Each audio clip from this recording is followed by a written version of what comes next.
ನಮಸ್ಕಾರ. ಗುಡಿಯ ನೋಡಿರಣ್ಣ ಕಾರ್ಯಕ್ರಮಕ್ಕೆ ಸ್ವಾಗತ. ಹಂಪಿಯ ವಿವಿಧ ದೇಗುಲಗಳ ದರ್ಶನವನ್ನ ಮಾಡ್ತಾ ಇದ್ವಿ.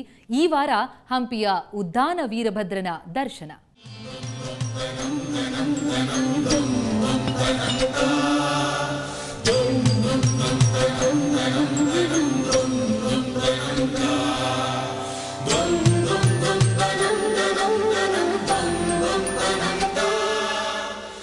ಈ ಹಂಪೆಯ ಸಂಪೂರ್ಣ ದರ್ಶನವಾಗಬೇಕಿದ್ರೆ ಕನಿಷ್ಠ 4-5 ದಿನಗಳಾದರೂ ನೋಡಬೇಕು. ಇವತ್ತು ಇಲ್ಲಿರುವ ವೀರಭದ್ರ ಸ್ವಾಮಿಯ ದರ್ಶನ ಮಾಡೋಣ. ಅದಕ್ಕೆ ಮುನ್ನ ಮತ್ತೊಮ್ಮೆ ನೀವು ಈ ಕ್ಷೇತ್ರಕ್ಕೆ ಬರುವಂತಹ ಬಸ್ಸಿನ ವಿವರ ಹಾಗೂ ಮಾರ್ಗಸೂಚಿಯನ್ನು ಗಮನಿಸಿಬಿಡೋಣ.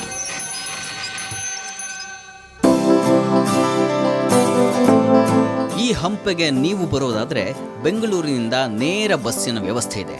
ರಾತ್ರಿ 11 ಗಂಟೆಗೆ ನಾನ್ AC ಸ್ಲೀಪರ್ ಹೊರಡುತ್ತೆ. ಇದರ ದರ 546 ರೂಪಾಯಿ. ಇದರ ಹೊರತಾಗಿ ನೀವು ಹೊಸಪೇಟೆಗೆ ಬಂದು ಕೂಡ ಈ ಹಂಪೆಯನ್ನ ತಲುಪಬಹುದು. ಹೊಸಪೇಟೆಗೆ ನೀವು ಬರೋದಾದರೆ ಬೆಂಗಳೂರಿನಿಂದ ಸಾಕಷ್ಟು ಬಸ್ಸುಗಳ ವ್ಯವಸ್ಥೆ ಇದೆ. ಆ ಬಸ್ಸುಗಳ ವಿವರ ಹೀಗಿದೆ ನೋಡಿ. AC ಸ್ಲೀಪರ್ ಇದು ಹೊರಡುವ ಸಮಯ ರಾತ್ರಿ 9:50ಕ್ಕೆ, 11:14ಕ್ಕೆ ಹಾಗೂ 11:30ಕ್ಕೆ. ಇದರ ದರ 695 ರೂಪಾಯಿ. ಇನ್ನು ರಾಜಹಂಸ ಇದು ಹೊರಡುವ ಸಮಯ ರಾತ್ರಿ 7:30ಕ್ಕೆ ಹಾಗೂ 9ಕ್ಕೆ. ಇದರ ದರ 453 ರೂಪಾಯಿ. ಇನ್ನು ಕರ್ನಾಟಕ ಸಾರಿಗೆ ಇದು ಹೊರಡುವ ಸಮಯ ಸಂಜೆ 4:30ಕ್ಕೆ ಹಾಗೂ ರಾತ್ರಿ 10ಕ್ಕೆ. ಇದರ ದರ 326 ರೂಪಾಯಿ. ಇನ್ನು ನೀವು ಕರ್ನಾಟಕದ ಇತರೆ ಭಾಗಗಳಿಂದ ಈ ಕ್ಷೇತ್ರಕ್ಕೆ ಬರೋದಾದರೆ ನೀವು ಬರುವಂತಹ ಮಾರ್ಗಸೂಚಿಯನ್ನು ಒಮ್ಮೆ ಗಮನಿಸಿಬಿಡಿ. ಕರ್ನಾಟಕದ ಪಶ್ಚಿಮ ಭಾಗದಿಂದ ನೀವು ಬರೋದಾದರೆ ಮಂಗಳೂರು, ಉಡುಪಿ, ಶಿವಮೊಗ್ಗ, ಚಿತ್ರದುರ್ಗ ಮಾರ್ಗವಾಗಿ ಹೊಸಪೇಟೆಯನ್ನು ತಲುಪಬಹುದು. ಇನ್ನು ಕರ್ನಾಟಕದ ದಕ್ಷಿಣ ಭಾಗದವರು ಮೈಸೂರು, ಚಿತ್ರದುರ್ಗ ಮಾರ್ಗವಾಗಿ ಹೊಸಪೇಟೆಯನ್ನು ತಲುಪಬಹುದು. ಕರ್ನಾಟಕದ ಉತ್ತರ ಭಾಗದವರು ಬೀದರ್, ಗುಲ್ಬರ್ಗ, ವಿಜಾಪುರ ಮಾರ್ಗವಾಗಿ ಹೊಸಪೇಟೆಯನ್ನು ತಲುಪಬಹುದು. ಹೊಸಪೇಟೆಗೆ ನೀವು ಬಂದರೆ ಅಲ್ಲಿಂದ ಹಂಪೆಗೆ ಕೇವಲ 12 ಕಿಲೋಮೀಟರ್. ಹೊಸಪೇಟೆಯಿಂದ ಹಂಪೆಗೆ ಸಾಕಷ್ಟು ಬಸ್ಸುಗಳನ್ನು ಕಲ್ಪಿಸಿದ್ದಾರೆ. ಇನ್ನು ನೀವು ಬಳ್ಳಾರಿಗೆ ಬಂದು ಕೂಡ ಹಂಪೆಗೆ ಬರಬಹುದು.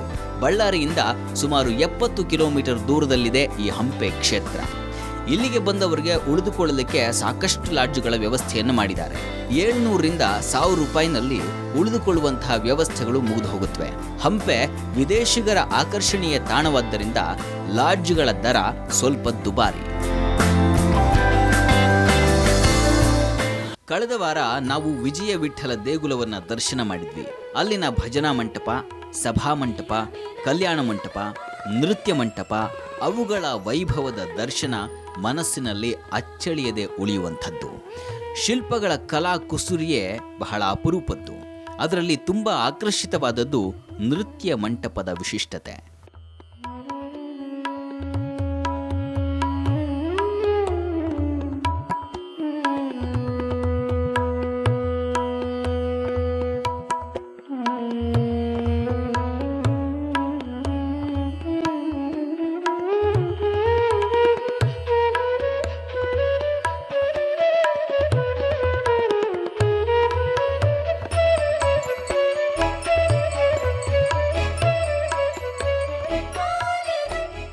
ಇಂಥ ವೈಭವ ದರ್ಶನ ಮಾಡಿದ ಮೇಲೆ ಇಲ್ಲಿ ನೋಡಬೇಕಾದ ಮತ್ತೊಂದು ಸನ್ನಿಧಿ ಅಂದರೆ ವೀರಭದ್ರನ ದೇಗುಲ.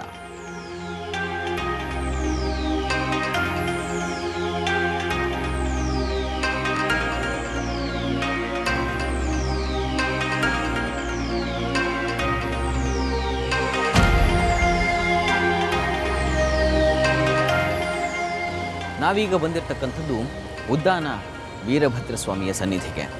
ಇದರ ಅಭಿಮುಖಕ್ಕೆ ಚಂಡಿಕೇಶ್ವರ ನೆಲೆಸಿದ್ದಾನೆ. ಆ ಚಂಡಿಕೇಶ್ವರನ ದರ್ಶನವನ್ನು ಆಮೇಲೆ ಮಾಡೋಣ.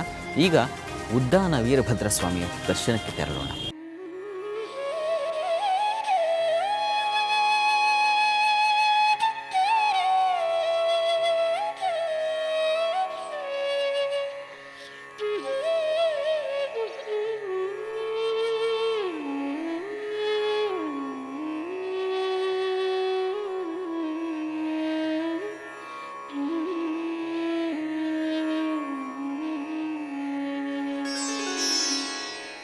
श्रीमदात्मने गुणैकसिन्धवे नमः शिवाय। धामलेशधूतकोकबन्धवे नमः शिवाय नामशेषितानमद्बान्धवे नमः शिवाय पापरेतरप्रधानबन्धवे नमः शिवाय पापरेतरप्रधानबन्धवे नमः शिवाय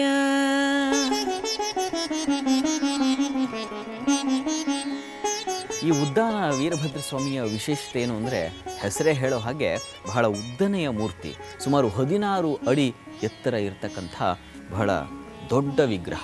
ಬಹುಶಃ ನಾವೆಲ್ಲೂ ಕಂಡಿರಲಿಕ್ಕಿಲ್ಲ ಇಷ್ಟು ದೊಡ್ಡ ಎತ್ತರದ ವಿಗ್ರಹವನ್ನು. ಈ ಮೂರ್ತಿ ಮುಂಚೆ ಬೆಳೀತಾ ಇತ್ತಂತೆ, ಅದನ್ನು ಆನಂತರ ಆ ತಲೆ ಮೇಲೆ ಮೊಳೆ ಹೊಡೆದು ಆನಂತರ ಆ ಪ್ರತಿಮೆ ಬೆಳೆಯೋದು ನಿಲ್ತು ಅಂತ ಹೇಳ್ತಾರೆ. ನೋಡೋಣ ಬನ್ನಿ ಆ ವಿಶೇಷವನ್ನು.